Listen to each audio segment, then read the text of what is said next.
కూర్చుందాం. బాటిల్ అందరు కూర్చుందాం. మీ స్థలాలు అందరూ కూడా కూర్చోటానికి ప్రయత్నం చేయండి. దేవుని మాటలు మనం వినటానికి సిద్ధపడదాం. దేవుడిచ్చిన ప్రత్యేకమైన కృపను బట్టి ఆయన స్తుతించి ఇంతవరకు ఆరాధించాం. మరికొన్ని నిమిషాలు దేవుని మాటలు మనం వినటానికి సిద్ధపడదాం. జార్జీ, కొంచెం నీ బ్యాచ్ని కొంచెం జాగ్రత్త చూసుకోండి. నాన్న, మీరు చాలా మంచి పిల్లలు. మీరు మంచి పిల్లలు అయితే మౌనంగా కూర్చుంటారు, మంచి పిల్లలు అయితే మాట్లాడాలి కదా అంటారా? రైట్, మంచి పిల్లలు అయితే దేవుని సన్నిధి కాబట్టి కొంచెం మీ సైలెంట్ నాకు కావాలి. కొంచెం మీరు సహకరిస్తారని నేను ప్రభువుని బట్టి ఆశిస్తూ ఉన్నాను. ఒకసారి గట్టిగా నిద్రపోతున్న వాళ్ళు గట్టిగా చప్పట్లు కొట్టొద్దు. నిద్రపోతున్న వాళ్ళు కొట్టద్దు అంటే నిద్రపోతున్న వాళ్ళు కొట్టద్దు అన్నాను. నిద్రపోని వాళ్ళు గట్టిగా మరి అంతే కదా.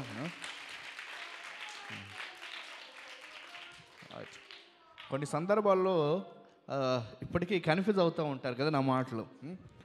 ఏ సందర్భంలో ఏం మాటలు మాట్లాడుతానో కొంచెం ఇబ్బందిగా ఉంటుంది కొన్ని సందర్భాల్లో. మంచిది, మనం దానియేలు గ్రంథము నుండి కొన్ని సంగతులు వింటూ వచ్చాం. దానియేలు జీవితంలో నుండి ఈ సమయమందు మరొక సంఘటన మనం వినటానికి సిద్ధపడదాం. దానియేలు గ్రంథము మీ మధ్య ఉంచుకోండి. మీరు తెరిచి దానియేలు గ్రంథం మీ దగ్గర ఉంచుకోగలిగితే అక్కడ నుండి ఈ రోజున ఒక కాన్సెప్ట్ మనం వినటానికి సిద్ధపడదాం. దానియేలు గ్రంథము పరిశుద్ధ గ్రంథం అనబడిన బైబిల్ గ్రంథాన్ని తెరిచి మీ ముందు ఉంచుకోండి. అక్కడ రాయబడిన ఒక సంఘటన నేను చదువుతూ ఉన్నాను. ఆ సందర్భాన్ని నేను మీకు గుర్తు చేయడానికి ఇష్టపడుతూ ఉన్నాను. ఇది మాదీయుల పరిపాలన కాలములో జరిగిన సంఘటన.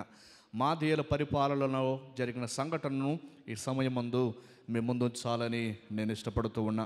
దానియేలు గ్రంథము 6వ అధ్యాయము.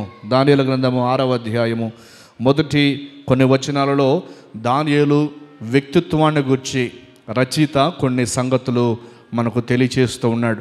దానియేలు ఎవరు, దానియేలు ఏం చేశాడో, దానియేలు జీవితం ఎలాంటిదో కొన్ని ఉన్నతమైన లక్షణాలు దానియేలు జీవితం గురించి మనకు కనిపిస్తాయి. అందులో నుండి కొన్ని సంగతులు మనం వినటానికి సిద్ధపడదాం. దానియేలు దేవుడే నాకు న్యాయాధిపతి, దేవుడే న్యాయము తీర్చును అనే మాటలు అర్థాన్ని కలిగించిన పదాలు మనం వింటాం. అటు మంచిది. దానియేలు గ్రంథము 6వ అధ్యాయము మొదటి వచనాల్లో ఈ మాటలు రాయబడ్డాయి. ఇలా ఉన్నాయి, నేను చదువుతూ ఉన్నా. తన రాజ్యం అంతటి పైన అధిపతులుగా ఉండుటకై 120 మంది అధిపతులను నియమించుటకు దర్యావేషునకు ఇష్టమాయను.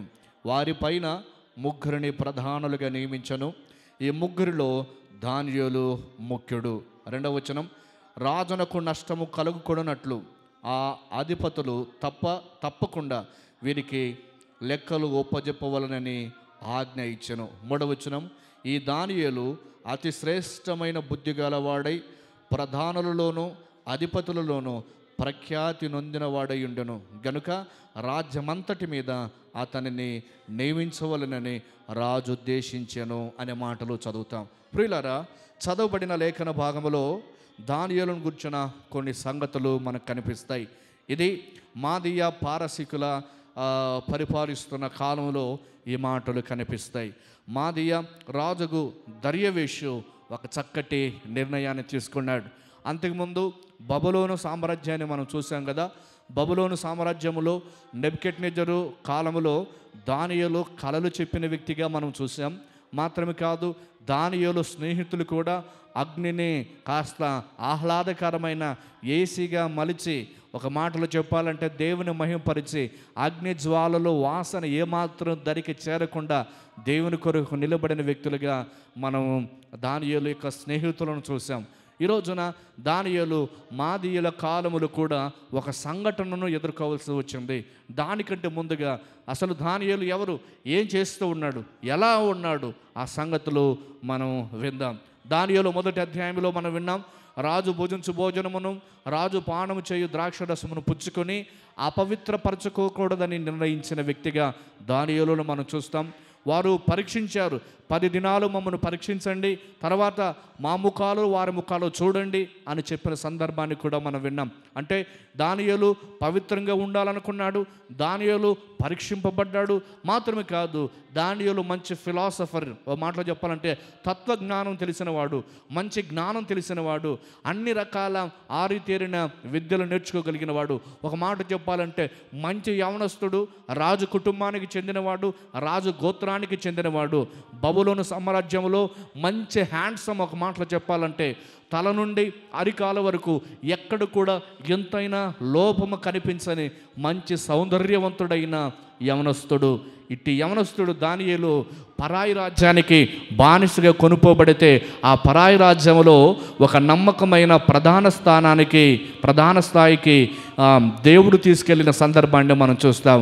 దానియేలు జీవించిన దినాలలో కల్దీయులు అనగా బబులోనీయులు కానీ మాదీయులు కానీ అతని జీవితంలో ఎంతైనా కూడా తప్పు మోపకుండా, తప్పు చూడకుండా తను బ్రతికాడంటే ఎంత గొప్పగా తన జీవితాన్ని మాదిరికరంగా ఉంచాడో దాన్ని మనం చూస్తాం. మీరు బహుశా బబులోను చెరలో వెళ్ళిపోయిన తర్వాత 2 రాజుల పాలనలో మనం చూస్తాం. దానియేలు అలాగే బెల్షస్సరు, ఇద్దరు కూడా బబులోను రాజులు. మాదీయులు ఎవరు అంటే, దర్యావేషు ఎవరంటే మాదీయ సామ్రాజ్యానికి చెందిన వ్యక్తి. మాదీయ పారసీకుల తర్వాత గ్రీకులు వస్తారు, గ్రీకుల తర్వాత రోమన్లు వస్తారు. ఇది గడిచిన 2000 సంవత్సరాల కిందట ఉన్న చరిత్ర. సో ఈరోజు మనం మాదీయుల పరిపాలనలో ఉన్న దానియేలును మనం చూస్తాం. వినండి, ప్రభుత్వాలు మారితే ప్రభుత్వ అధినేతలు మారుతారు, ప్రభుత్వాల దగ్గర పనిచేసే ఉద్యోగస్తులు కూడా మారుతారు. చీఫ్ సెక్రటరీ అంటారుగా, చీఫ్ సెక్రటరీస్ కూడా మారిపోతారు. ఉదాహరణకి ఇలా గుర్తు చేస్తా, జగన్ గారు పరిపాలిస్తున్నప్పుడు వేరే చీఫ్ సెక్రటరీ ఉండేవారు. ఇప్పుడు చంద్రబాబు నాయుడు ఇచ్చిన తర్వాత ఆ సెక్రటరీ మార్చారు. సో ఇలా ఎందుకంటే ప్రభుత్వాలు మారిన తర్వాత ఉద్యోగస్తులు మారుతారు, కొందరికి ట్రాన్స్ఫర్ చేస్తూ ఉంటారు. అక్కడోళ్ళు ఇక్కడికి, ఇక్కడోళ్ళు అక్కడికి, డీజీపీలు కూడా మారుతున్న సందర్భాన్ని మనం చూస్తాం, డైరెక్టర్ ఆఫ్ పోలీస్ జనరల్. అంటే ఒక వ్యవస్థ మారితే అక్కడున్న రాజకీయ వారికి అనుకూలమైన వ్యక్తులను ఆ స్థాయిలకు తెచ్చుకొని వారి ద్వారా కార్యకలాపాలు జరిగిస్తారు. వినండి, బబులోను రాజ్యంలో అలాగే మాదీయ పారసీక రాజ్యంలో రాజ్యాలు మారినా, రాజులు మారినా, రాజులు మారినా దానియేలు హోదా మాత్రం ఎప్పుడు మారలే. అది దానియేలుకున్న ప్రత్యేకత. దానియేలు ప్రధానమంత్రిగా ఉన్నాడు, ఇంచుమించు 60 సంవత్సరాలు ఆ పోస్ట్లోనే సాగాడు. ఇది ఎంత గొప్ప హై నాలెడ్జ్ కలిగిన వ్యక్తిగా ఉన్నాడో దీన్ని బట్టి మనం అర్థం చేసుకోవచ్చు. ఒక 5 సంవత్సరాలు ఒక అధికారిగా ఉంటే చుక్కలు చూపిస్తూ ఉంటారు, 10 సంవత్సరాలు ఉంటే ఇక పట్టేవాడు ఎవరు లేదనుకుంటారు. 60 సంవత్సరాలు ఒకే స్థాయిలో ఉన్నాడంటే దాన్ని నిలుపుకోవడం ఎంత కష్టమో చూడండి. ఎక్కడ కూడా అవకాశం లేకుండా దాన్ని ఎంతగా కాపాడుకున్నాడో చూడండి, ఎంత జాగ్రత్తగా ఉన్నాడో చూడండి. ఇది దానియేలు గురించి మనం వింటూ ఉన్నాం. రైట్, దానియేలు గురించిన సంగతి ఏమిటంటే, అప్పుడు కొత్తగా మరో రాజ్యం వచ్చింది కదా. ఈ మాదీయులు ఏం చేశారంటే బబులోనీలను ఓడించి బబులోను రాజ్యాన్ని ఆక్రమించారు. అసలు బబులోనీలే ప్రపంచాన్ని జయించిన వాళ్ళు, ప్రపంచాన్ని జయించిన విజేతలకు వీళ్ళు చుక్కలు చూపించారన్నమాట.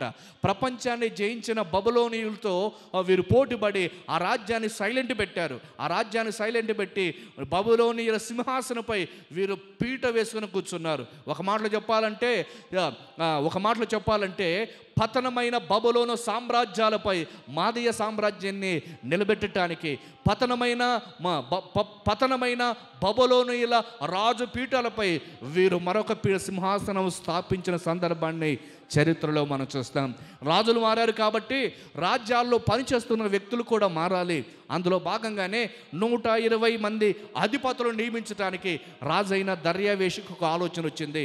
మనం బబులోను రాజ్యాన్ని జయించాం కాబట్టి ఈ రాజ్యాన్ని కంట్రోల్ చేసుకోవాలంటే మనకి ఎంతమంది అధికారులు అవసరము అని అంతమందిని అధికారులు నియమించాడు. ఎంతమంది అంటే 120 మంది అధిపతులను నియమించుటకు రాజుకు దర్యావేషుకు ఇష్టమాయను అనే మాటలు మనకు కనిపిస్తాయి. ఆ 120 మందిలో ముగ్గురిని 120 మంది పైన ముగ్గురిని అధికారులుగా నియమించాడంట. ఈ ముగ్గురిలో ఒక వ్యక్తి మనకు కనిపిస్తాడు. అతడే గ్రేట్ విజ్డమ్ కలిగిన వ్యక్తి, అతడే సీనియారిటీ కలిగిన వ్యక్తి. ఎవరో తెలుసా? అతని గురించి మనం చూస్తాం.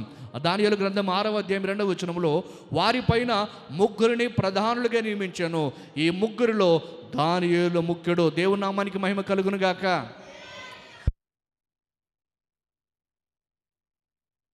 120 మంది అధికారులు నియమించారు. 120 మందిలో ముగ్గురును, వారు 120 మంది పైన ముగ్గురిని అధికారిగా ఇచ్చితే ఆ ముగ్గురిలో ప్రముఖుడిగా దానియేలు మనకు కనిపిస్తాడు. ఏంటండి దానియేలుకున్న ప్రత్యేకత? ఎస్, దేవుని కొరకు పరిశుద్ధంగా జీవించాడు దానియేలు, దేవుని కొరకు పరీక్షింపబడ్డాడు దానియేలు, మంచి జ్ఞానాన్ని దేవుని కొరకు ఉపయోగించుకున్న వ్యక్తిగా దానియేలును మనం చూస్తూ ఉన్నాం. లోపం లేని వ్యక్తిగా అతడు మాటలతో కూడా ప్రవర్తనతో కూడా అనేకులను ప్రభావితం చేశాడు. ఒకసారి ఏమన్నాడు తెలుసా బబులోను రాజు, నీవు దేవతల ఆత్మ కలిగిన వాడువు, నీ దేవుడే గొప్ప దేవుడు అని చెప్పి రాజు సింహాసనం మీద నుండి లేచి దానియేలుకు సాష్టాంగ నమస్కారం పడిన విధానం మనం 2వ అధ్యాయంలో చూసాం. కల కన్నాడు, కలను మరిచిపోయాడు. కలను ఎవరు చెబుతారు, దాని భావాన్ని ఎవరు చెబుతారంటే ఆ దేశంలో ఎవరు కూడా లేరు. ఎంతోమంది జ్యోతిష్యం చెప్పే వాళ్ళని, మంత్రాలు చదివే వాళ్ళు అందరూ కూడా ఈ రాజు డబ్బులు ఇచ్చి పోషిస్తూ ఉన్నాడు. ఆయన కోపం వచ్చింది, ఇంతవరకు రాజకణానికి బొక్క పెట్టారు కదరా, మీరు ఇంతవరకు రాజ డబ్బునంతా తిన్నారు, మీరు కనీసం ఈ కళను చెప్పకపోతే ఎట్లాగా, మీ అందరిని కూడా చంపేస్తానని రాజు ఒక జీవోను పాస్ చేసి వారందరిని కూడా చంపడానికి సిద్ధమవుతున్న సందర్భంలో దానియేలు వచ్చి రాజు కల కన్న భావాన్ని చెప్పి అక్కడ దానియేలు యొక్క స్నేహితులు మాత్రం కాదు, బబులోను దేశంలో ఉన్న అన్యజనులైన జ్ఞానులను కూడా దానియేలు బ్రతికించడానికి కారకుడయ్యాడు. ఇది దానియేలు యొక్క స్టేటస్. ప్రియులారా, ఇటు దానియేలు ముగ్గురులో ప్రధానిగా, దానియేలు 6వ అధ్యాయం 2వ వచనంలో ముగ్గురులో ప్రధానుడిగా దానియేలును మనం చూస్తాం. 6వ అధ్యాయంలో దానియేలు మొదటిగా మనకు కనిపిస్తాడు ఏమిటంటే ముఖ్యుడు అనే సంగతి కనిపిస్తూ ఉంది. ముగ్గురులో ముఖ్యుడు అంటే హెవీ నాలెడ్జ్ కలిగిన, హై అథారిటీ కలిగిన, గవర్నమెంట్లో ఒక హోదాలో ఇతడు జీవిస్తూ ఉన్నాడు. తర్వాత 2వదిగా అతని గురించి రాయబడిన మాట ఏమిటంటే దానియేలు గ్రంథం 6వ అధ్యాయం 3వ వచనములో, ఈ దానియేలు అతి శ్రేష్టమైన బుద్ధి గలవాడై, దేవుని నామానికి మహిమ కలుగును గాక. బుద్ధి ఉండడమే కాదు, అతి శ్రేష్టమైన బుద్ధి కలిగిన వాడట. వాట్ వండర్ఫుల్ నాలెడ్జ్ ఉంది. ఈ దానియేలు అతి శ్రేష్టమైన బుద్ధి కలిగిన వాడు, అతి శ్రేష్టమైన బుద్ధి కలిగిన వాడు. కొంత మనకు నాలెడ్జ్ ఉంటే మన నాలెడ్జ్ కొన్ని సందర్భాల్లో వెరితలలు వేస్తూ ఉంటుంది. నేను చాలా సందర్భాలు చెబుతూ ఉంటాను. ఒక డిగ్రీ చదువుకున్నాం అనుకుంటే చొక్కా ఇట్లా ఉండదు, రివర్స్ అయిపోయి ఉంటుంది, కటింగ్ అంతా ఇక్కడ దాకా పెరిగి ఉంటుంది. ఆడలు చేతులకు ఉండాల్సిన గాజులు పురుషుల చేతులకు వస్తూ ఉన్నాయి, స్త్రీలకు ఉండాల్సిన చెవుల్లో ఉన్న కమ్మలన్నీ కూడా పురుషులకు వస్తూ ఉంటాయి. ఈ ట్రెండ్ ఎట్లా పోతుందో అసలు ఎవరికి తెలియకుండా అయిపోతుంది. పాతకాలం రోజుల్లో చూసేవాళ్ళని చరిత్రలో స్త్రీలతో పాటు పురుషులు కూడా ఆ రోజుల్లో కడియాలు వేసుకునే వాళ్ళు, తర్వాత కమ్మలు పెట్టుకునే వాళ్ళని చరిత్రలో చదువుకొచ్చాం. కానీ ఆ చరిత్ర ఇప్పుడు రిపీట్ అవుతుందేమో అనిపిస్తూ ఉంటుంది. ఎంత ట్రెండ్ అంటే అంత ట్రెండ్. మంచి ప్యాంట్ ఏమో 2000, చినిగిపోయిన ప్యాంట్ ఏమో 3000. మనోడు 2000 ఇచ్చి మంచి ప్యాంట్ తీసుకున్నాను అంటే లేదు నాకు 3000 ఇచ్చి చినిగిపోయిన ప్యాంట్ని తీసుకోవాలనుకుంటాడు. అంత కూడా బొక్కలు కనిపిస్తూ ఉంటాయి. ఏంటంటే ఇది ఫ్యాషన్ అండి అంటాడు. ప్రియులారా, నీకు అది ఫ్యాషన్ కావచ్చు, నువ్వు ప్రభువుని నమ్ముకున్న వ్యక్తివి, దేవుని నమ్ముకున్న వ్యక్తివి, వాక్యానుసారంగా బ్రతకటానికి నిన్ను నీవు ఇష్టపడి నీవు చనిపోయి దేవుని కొరికే బ్రతికే వ్యక్తివి. జాగ్రత్త, లోక మర్యాదను అనుసరించవద్దు అని ఈ సందర్భంగా నేను గుర్తు చేస్తున్నాను. లోక మర్యాదను అనుసరించవద్దు. ఈ దానియేలు అతి శ్రేష్టమైన బుద్ధి కలిగిన వాడు. ఈ దానియేలు అతి శ్రేష్టమైన బుద్ధి కలిగిన వాడు. ప్రియులారా, వాక్యం ఎలా చెప్పింది? బుద్ధి జ్ఞానం మనకు రావాలి అంటే, బుద్ధి జ్ఞానం మనకు దొరకాలంటే లేఖనం ఒక మాట ఇలా గుర్తు చేసింది. రండి, యోబు గ్రంథాన్ని ఒకసారి మీరు తెరిచుంచుకోవాల్సిందిగా నేను ప్రభువును బట్టి మనం చేస్తున్నా. యోబు గ్రంథంలో ఒక మాట యోబు గారు ఇలా సెలవిస్తూ ఉన్నాడు. చక్కటి మాటను యోబు తెలియచేస్తూ ఉన్నాడు. ఆ మాటలు మనం చదువుతూ ఉన్నప్పుడు, ఆ మాటలు వింటూ ఉన్నప్పుడు చాలా సంగతులు మనకు కనిపిస్తాయి. యోబు గ్రంథము 28వ అధ్యాయము, యోబు గ్రంథం 28వ అధ్యాయము 12వ వచనములో ఈ మాట ఇలా రాయబడింది. యోబు గ్రంథం 28:12లో, అయితే జ్ఞానం ఎక్కడ దొరుకును, వివేచన దొరుకు స్థలము ఎక్కడనున్నది అన్న 2 ప్రశ్నలు కనిపిస్తాయి. యోబు గ్రంథం 28వ అధ్యాయము 12వ వచనంలో, అయితే జ్ఞానము ఎక్కడ దొరుకును, వివేచన దొరికే స్థలము ఎక్కడ అంటూ 2 ప్రశ్నలు మనకు కనిపిస్తాయి. ప్రియులారా, ఈ మధ్యాహ్న కాల సమయంలో దానియేలు అతి శ్రేష్టమైన బుద్ధి గలవాడని మనం విన్నాం కదా. ఆ దానియేలు అతి శ్రేష్టమైన బుద్ధి ఎక్కడ దొరికింది, ఎక్కడ వివేచన దొరికింది, జ్ఞానం ఎక్కడ లభ్యమవుతుంది అన్న ప్రశ్న లేఖనం ప్రశ్నించింది. ప్రియులారా, ఈ మధ్యాహ్న కాల సమయం నేను గుర్తు చేస్తున్నా, ఎక్కడ జ్ఞానం దొరుకుతుంది, ఎక్కడ వివేచన దొరుకుతుంది, అసలు జ్ఞానం అంటే ఏంటి, ఏమిటి జ్ఞానం? లేఖనం మీద గుర్తు చేసింది. మనం చదువుకుంటాం కదా, కనీసం 10th క్లాస్ ఇంటర్మీడియట్ మనం చదువుకుంటాం. ఇది జ్ఞానం కాదంటారా? ఇది జ్ఞానం. కానీ నేను గుర్తు చేస్తా, జ్ఞానం 2 రకాలు. ఒకటి దైవ సంబంధమైనది, రెండవది లోక సంబంధమైనది. లోకంలో చాలామంది లోక సంబంధమైన జ్ఞానాన్ని వెతుకుతూ ఉంటారు, కానీ దైవ సంబంధమైన జ్ఞానాన్ని వెతకాలి. దైవ సంబంధమైన జ్ఞానాన్ని వెతకాలి. High knowledge, high wisdom, lower wisdom అని 2 రకాల జ్ఞానాన్ని మనం చూస్తాం. జ్ఞానం అంటే ఏమిటి? అసలు మన లోకంలో మనకు దొరికే జ్ఞానం అది జ్ఞానం కాదంటారా? మరి ఏంటి జ్ఞానం? అసలైన జ్ఞానం అంటే ఏమిటి? జ్ఞానాన్ని గురించిన వాక్యం, జ్ఞానాన్ని గురించిన సంగతులు లేఖనము ఇలా చెప్పింది. యోబు గ్రంథం ఇందాక మనం చదువుకున్నాం కదా, 28వ అధ్యాయం 12వ వచనం చదివాం. ఏం చదివాము అంటే, అయితే జ్ఞానం ఎక్కడ దొరుకును, వివేచన దొరుకు స్థలం ఎక్కడని ప్రశ్నిస్తే లేఖనం దానికి సమాధానం చెప్పింది. అదే యోబు గ్రంథం 28వ అధ్యాయం 28వ వచనంలో ఒక మాట కనిపిస్తుంది. మర్చిపోకండి, ఒక మంచి రెఫరెన్స్ మీ మైండ్లో ఉంచుకోవటానికి ఇలా గుర్తు చేసుకోండి. యోబు గ్రంథం 28:28లో ఒక వండర్ఫుల్ మాట ఉంది. యోబు గ్రంథం 28:28లో ఏముంది అంటే, దుష్టత్వమును విడిచి మరియు యెహోవా యందలి భయభక్తులే జ్ఞానమనియు అన్నాడు. దేవుని నామానికి మహిమ కలుగును గాక. జ్ఞానం అంటే ఏంటో తెలుసా? జ్ఞానం అంటే ఏంటో తెలుసా? లేఖన చెప్పింది, యెహోవా యందలి భయభక్తులే జ్ఞానమనియు దుష్టత్వమును విడిచిపెట్టుటయే వివేచనయు ఆయన నరులకు సెలవిచ్చను. అసలు జ్ఞానం అంటే ఏమిటి, వివేచన అంటే ఏమిటంటే, జ్ఞానము దేవుని యందు భయభక్తులు కలిగి ఉండడమే అని ఒక వండర్ఫుల్ పదం బైబిల్లో కనిపించింది. దేవుని యందు భయము ప్లస్ భక్తి 2 కూడా ఉండాలి. సాధారణంగా బైబిల్ పరిభాషలో రాస్తూ ఉన్నప్పుడు 2 పదాలు మనకు కనిపిస్తాయి. భయభక్తులు, జంట పదాలు ఉంటాయి కదా, తల్లిదండ్రులు, భార్యాభర్తలు, అన్నదమ్ములు, ఇలాంటి పదాలు ఎక్కువ కనిపిస్తూ ఉంటాయి కదా. అలాంటి పదాల్లో ఒక పదం ఏమిటంటే భయభక్తులు. ఈ పదాన్ని విడదీయలేం. ఒక మాట చెప్పాలంటే, భయమును భక్తిని 2ని వేరు చేస్తే ఒక రకమైన భావన కలుగుతుంది. కానీ నేనేం గుర్తు చేస్తున్నానంటే, లేఖను చెలవిచ్చిన మాట, యెహోవా యందలి భయభక్తులే, దేవుని యందు భయభక్తులే జ్ఞానము అని లేఖను చెప్పింది. నీకు జ్ఞానం కావాలి అంటే దేవుని యందు భయము భక్తి కలిగి ఉండు. ఒక చోట చాలా అరుదుగా రాయబడిన మాట ఏమిటంటే భక్తి. ఆ పదాలు కొత్త నిబంధనలు ఎక్కువ మనకు కనిపిస్తాయి. భయముతో కూడిన భక్తి.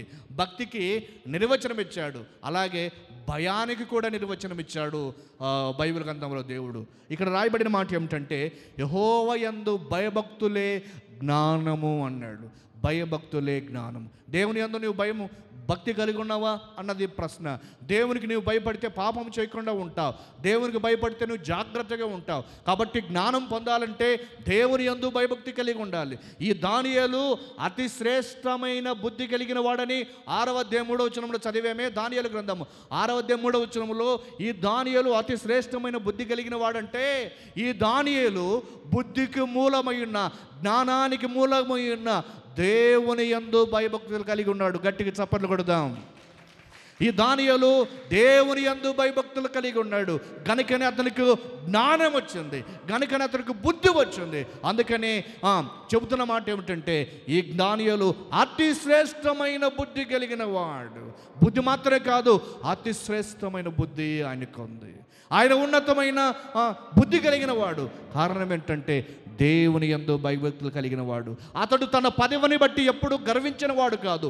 నేను ఈ పదవిలో ఉన్నాను కాబట్టి నన్ను మించిన వాళ్ళు ఎవరున్నారు అని గర్వించినవాడు కాదు. ఈ పదవిలో ఉన్నాను కాబట్టి నాకు దేవునితో పని ఏముంది అని చెప్పిన వాడు కాదు. అతడు లేఖనాన్ని బట్టి ఆనందించేవాడు. తర్వాత మనం దానియేలు గ్రంథాన్ని చూస్తే, దానియేలు ఆఖరిలో లేఖనాన్ని చదివిన వ్యక్తిగా దానియేలు మనకు కనిపిస్తాడు. ప్రియులారా, ఈ మధ్యాహ్న కాల సమయంలో నేను ఇలా గుర్తు చేస్తా, నీకు బుద్ధి రావాలన్నా, జ్ఞానం రావాలన్నా దేవుని యందు భయభక్తులు నేర్చుకోవటానికి సిద్ధపడు. దేవుని యందు భయభక్తులు నేర్చుకోవటానికి సిద్ధపడు. లోకమిచ్చే నిర్వచనం చాలా తేడా ఉంది. లోకమిచ్చే నిర్వచనం చాలా తేడా ఉంది. ఈ లోకంలో ఎంత చదువుకుంటే అంత జ్ఞానులను మనం అనుకుంటామే. ఒకసారి సుప్రీంకోర్టు ప్రధాన న్యాయమూర్తి దీపక్ మిశ్రా అని ఒక ఆయన చీఫ్ జస్టిస్ ఆఫ్ ఇండియా ఉండేవాడు, భారత ప్రధాన న్యాయమూర్తి. ఆయన ఒక చట్టం చేసి వెళ్ళిపోయాడు. ఏంటంటే ఆయన చట్టం, మగోళ్ళు పెళ్లి చేసుకోవచ్చంట, ఆడోళ్ళు పెళ్లి చేసుకోవచ్చంట. ఏమైనా కనీసం సెన్స్ ఉందా? ఆయన భారతదేశానికి సర్వోన్నతమైన న్యాయాధిపతి. ఆయన భారతదేశంలో మొట్టమొదటి న్యాయపతి, సుప్రీం న్యాయమూర్తి. ఆయన ఏం చెప్పాడు తెలుసా? పెళ్ళిళ్ళు ఎవరైనా చేసుకోవచ్చు అని చెప్పాడు. సాధారణంగా మనకున్న నాలెడ్జ్ ఏమి? స్త్రీ పురుషుడు పెళ్లి చేసుకోవాలి కదా, ఇట్లే కదా మనకు నేర్పిన చట్టం, ఇదే కదా దైవ నియమం. కానీ దేవుని ఆలోచనకు వ్యతిరేకంగా లోకము జ్ఞానంగా ఆలోచించింది. దేవుని చిత్తానికి, దేవుని నియమానికి వ్యతిరేకంగా ఏమంటే మగోళ్ళు ఆడోళ్ళు పెళ్లి చేసుకోవడం కాదు, ఆడోళ్ళు పెళ్లి చేసుకోవచ్చు, మగోళ్ళు పెళ్లి చేసుకోవచ్చు. కనీసం కామన్ సెన్స్ ఉందంటారా? ఇది భారతదేశానికి ప్రధాన న్యాయమూర్తిగా ఉన్న జస్టిస్ దీపక్ మిశ్రా గారు చెప్పిన స్టేట్మెంట్. ఇదొక జడ్జిమెంటేనా? ఇదొక తీర్పేనా? ఇదేనా న్యాయం అంటే? ఇదేనా బుద్ధి అంటే? ఇదేనా జ్ఞానం అంటే? మానవ బంధాలు ఏమైపోవాలి? అసలు పిల్లల జీవితాలు ఏమైపోవాలి? అసలు ఈ సమాజం కూడా ఏమైపోవాలి? కుటుంబ పరిస్థితులు ఏమైపోవాలి? మీరు ఊహించండి. ఇలా ఊహించుదాం. మా నాన్న ఇంకొక ఆయన పెళ్లి చేసుకున్నాడని పిల్లలు చెప్పగలుగుతారా? చెబితే ఎట్లా ఉంటుంది చూడండి. మా అమ్మ ఇంకొక అమ్మని పెళ్లి చేసుకుంది అని చెప్పగలుగుతారా? అసలు పదాలు పలకటానికి కూడా ఇబ్బందే. అమెరికా లాంటి గొప్ప దేశాల్లో ఇలాంటి కల్చర్ ఉండిపోయింది. అందుకని పతనం అవుతున్నాయి రాజ్యాలు కొన్ని. భారతదేశానికి ఆ పిచ్చి పట్టిపోయింది ఈ రోజుల్లో. భారతదేశం చాలా ఉన్నతంగా ఉండాలనుకుంటే చాలామంది కళ్ళకని నా దేశం బాగుండాలని ప్రయాసపడుతుంటే ఈ బీభత్సమైన అలవాటు వచ్చింది లోకంలోనికి.